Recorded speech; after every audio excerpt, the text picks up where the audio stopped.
कोपरगाव तालुक्यात बिबट्याची दहशत थांबण्याचे नाव घेत नसताना आज दिनांक 18 नोव्हेंबर रोजी संध्याकाळी 7 वाजेच्या दरम्यान कोळपेवाडी माहेगाव देशमुख रस्त्यावर चालू दुचाकीवर झालेल्या हल्ल्याने पुन्हा एकदा नागरिकांच्या अंगावर काटा उभा केला। भाऊसाहेब नारायण वाघडकर वय 62 आणि आशाबाई भाऊसाहेब वाघडकर वय 55 राहणार कोळपेवाडी हे दाम्पत्य कोपरगावकडे हॉस्पिटलला जात असताना रस्त्याच्या कडेला दबा धरून बसलेल्या बिबट्याने अक्षरशः झेप घेतली, पण सुदैवाने त्यांनी दुचाकी न थांबवल्याने मोठी जीवितहानी टळली। दोघेही जखमी असून त्यांना तात्काळ कोपरगाव ग्रामीण रुग्णालयात दाखल करण्यात आले। बिबट्याच्या हल्ल्यात 2 निष्पाप नागरिकांचा झालेला मृत्यू, त्यानंतरचा संताप, रास्ता रोको, माजी आजी लोकप्रतिनिधींचा हस्तक्षेप आणि नरभक्षक बिबट्याच्या हत्येनंतरही तालुक्यात बिबट्यांचा मुक्त संचार रोजचाच झाला आहे। काल चांदेकसारे परिसरात 2 बिबट्यांचे दर्शन आणि आजचा हल्ला यामुळे गावागावात भीतीचं सावट आणखी गडद झालं आहे। 3 तालुके मिळून फक्त 11 अधिकारी व कर्मचारी असलेल्या वन विभागाकडे बिबट्यांच्या वाढत्या वावरावर नियंत्रण ठेवण्याची क्षमता उरलीच नाही, असा आरोप नागरिक करत असून अजूनही तालुक्यात आधुनिक बचाव पथकाची परवानगी वरिष्ठ अधिकाऱ्यांनी दिली नसून अजून किती जीव गेल्यावर वरिष्ठ अधिकाऱ्यांना जाग येणार, वन विभागाचं नेमकं चाललं तरी काय, असा तीव्र सवाल तालुक्यातून उपस्थित केला जात आहे।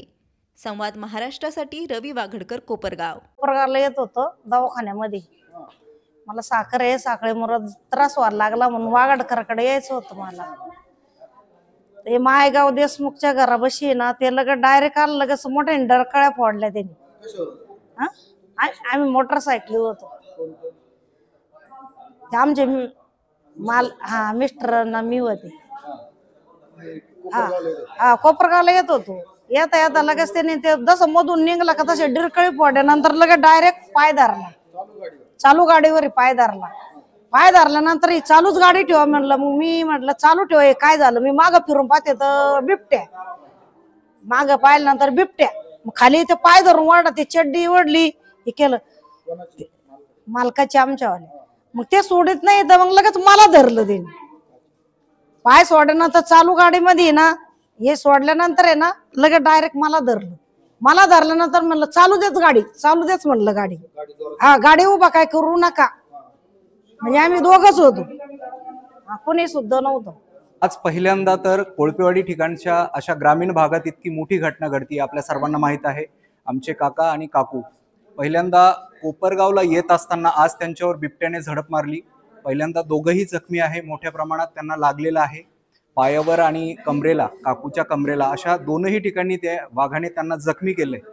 आता हे रोजचं झालंय असं वाटायला लागलं, कारण की तुम्हाला माहित आहे वन विभागाचं कुठलंही प्रकारचं लक्ष मला वाटत नाही आता कोपरगाव तालुक्याकडे राहिलेलं आहे, कारण की इतक्या ठिकाणी घटना घडतायत। नुकतंच तुम्हाला गेल्या 15 दिवसामध्ये 2 हत्या बिबट्याच्या कडून झालेल्या आहेत आणि ह्याहूनही अजूनही पाहिजे तसे उपाययोजना अजूनही कुठे झालेल्या नाहीये।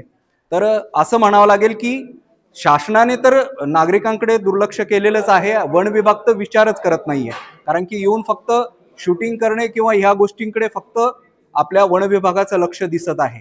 म्हणून खऱ्या अर्थाने जे बिबटे पकडले जातात त्यांना इतरत्र कुठेही न सोडता त्यांना ट्रॅकर लावून कुठेतरी त्यांना मार्गस्थ होण्याचं आपण विचार करावा वन विभागाने। त्याचबरोबर हा संपूर्ण जबाबदारी वन विभागाने घ्यावी की नागरिकांची सुरक्षा आपण कशी करावी हे पहिल्यांदा नागरिकांना आपण स्पष्ट करा आणि त्यानंतरच आम्हाला कळेल की आम्ही सुरक्षित आहोत। त्यामुळे ही संपूर्ण जबाबदारी वन विभागाची आहे आणि याचा संपूर्णतः दोष आम्ही वन विभागालाच देऊ इच्छितो।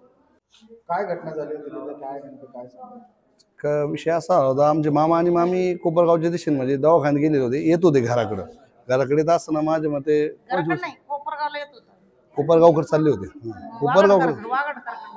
हॉस्पिटलला चालले होते ते, आणि हॉस्पिटलला जाताना ते मायगावच्या जवळ टर्निंगला माझ्या मते कोणतरी वस्ती, जाधव वस्तीजवळ चालू गाडी त्यांच्यावर बिबट्याने दबा धरलेला होता, चालू गाडी बिबट्याने आणला गेला, म्हणजे झेप घेतली, डरकळी, ते मामा सांगते का डरकळी फोडून झेप घेतली, तर मग ते पायाला लागले, बऱ्यापैकी जखम झालेली, हात लागले, आणि मामा सुटल्यानंतर मामाने गाडी थांबवली नाही, गाडी चालूच ठेवली। गाडी चालू असताना मग ते मामाकडे झाल्यानंतर मामीला पण त्यांनी पाठीवरती पंजे लागलेले, मामीला पण लागलेले। मागणी एवढी एकच आहे, आता लोकवस्ती आहे, तो आता रहदारीचा रस्ता आहे, तो वन विभागाकडे एवढी एकच मागणी होती तर पिंजरा लावा. आणि आता कसं आहे, बिबटे शेळ्या कुत्र्यांपर्यंत मर्यादित होते, आता ते नरभक्षक व्हायला लागले. मागं 2 घटना झाल्या, आता प्रति घटना घडू नये नाही का, परत या अशा गोष्टी घडू नये त्यासाठी वन विभागानं काहीतरी चांगलं नियोजन केलं पाहिजे, जेणेकरून बिबट्यापासून लोकांना त्रास होणार नाही. बरोबर की नाही?